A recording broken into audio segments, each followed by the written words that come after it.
Hi, in this one we're going to export our instrument project on macOS. So I'm going to load up the rustic violin, and I'm just going to quickly double check that I have everything set up in the project preferences correctly. I'm assuming you've already compiled HISE on macOS, but if you haven't done that yet, go back and watch those videos because you won't be able to compile your projects until you're able to compile HISE. Yes, that all looks good, so I'll hit save.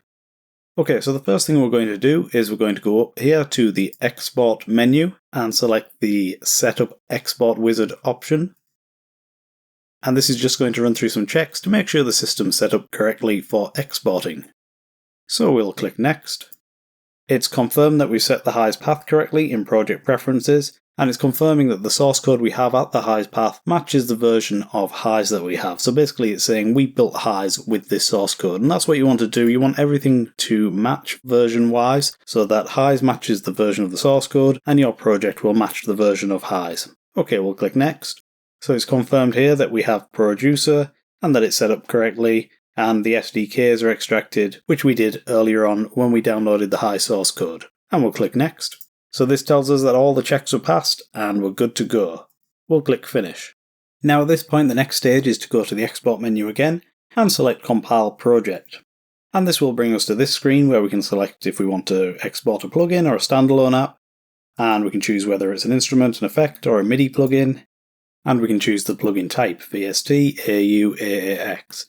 Now, this is the expected way to do it, and then you click Next, but I found it doesn't tend to work very well. It's not very reliable on macOS. So we're not actually going to use this window. I just wanted to make you aware of it, and I recommend you try it out because it might work for you, and if so, this is the way to go. And in the future, whatever bugs are in it will be fixed, so you should be using this if you can.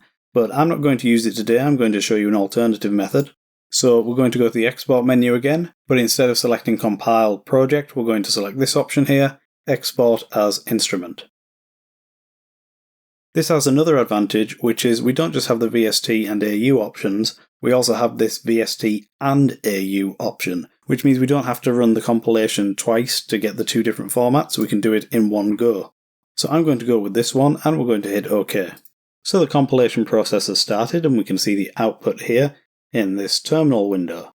So behind the scenes, HISE has created a Juice project with all the source code needed to compile our plugin. And that project has been saved in Producer, just like we did manually when we were compiling HISE. And that action triggered the creation of an Xcode project, which is now being compiled by Xcode in the command line here. If we go to our project folder, and we go to the binaries folder, we can see this is the auto-generated Producer file that HISE has created, so this is the Juice project. And there's various bits of source code in here, and then there's this batch compile OSX script, and that's what we're seeing running here in the terminal. I'm going to close HISE now, we'll leave this to run, I'll come back in about 10 minutes and it should be complete. Okay, and it's complete. It took a little while, but it was compiling both the VST and the AU at the same time. Let's go to our project folder. I'll just make this a little larger. And we'll go into the binaries folder, and into the builds folder, into the macOS folder, into the build folder in here, and then into the release folder. So this is where we find the compiled plugins, or sort of. What we actually find is two shortcuts. You see the little arrows next to them? The proper name for this type of shortcut is an alias, and it's just a file that points to another file. If you're on macOS Sonoma or a more recent version, you won't have these shortcut files, you'll actually have the real plugin file in this location, and you'll need to move them to the location I'm going to show you where the shortcuts point to. But if you're on any system before Sonoma, such as I am here, I'm on Ventura, then you will have these shortcut files. And if we right click on one of these, so we'll go with the component and select Show Original, it will take us to the actual AU plugin, and it's been placed in the components folder. Let's take a look at the full path here. So I'll just copy this path to the clipboard. Where is it? There we go. And we'll paste it in a text editor. Okay, so here's the path. We'll just zoom in on that. So it's placed the AU plugin, the .component file, in Users, Dave, Library, Audio, Plugins, Components. And if we go back to our HISE project folder, we can do the same for the VST3 and go to the folder where that's located. Oh, and I can just right click on there to go up. Okay, so here we go, we can see the full path. So this is where the VST3 plugin lives, and in the same folder we've got the components, there's a component. If you want to share the actual plugin files with somebody, you need to use these files, so the actual component file and the actual VST3 file. You don't want to use these two shortcuts that have the little arrows next to them. Now, one problem that often occurs when you're compiling your plugins and testing them is you'll compile it, you'll test it, then you'll go back into HISE, you'll make some changes, you'll compile it again, and then you'll try and test it again. And what you'll find is somewhere along the lines, it's being cached, and what you think is the new version is actually still the old version. Now, this is mostly a problem for AU plugins, and you'll notice it when you're testing in Logic. You'll be looking for the new version of your plugin, and it will just be showing you the old version. And one of the ways to get around this is to clear the AU cache. So let me show you where that is.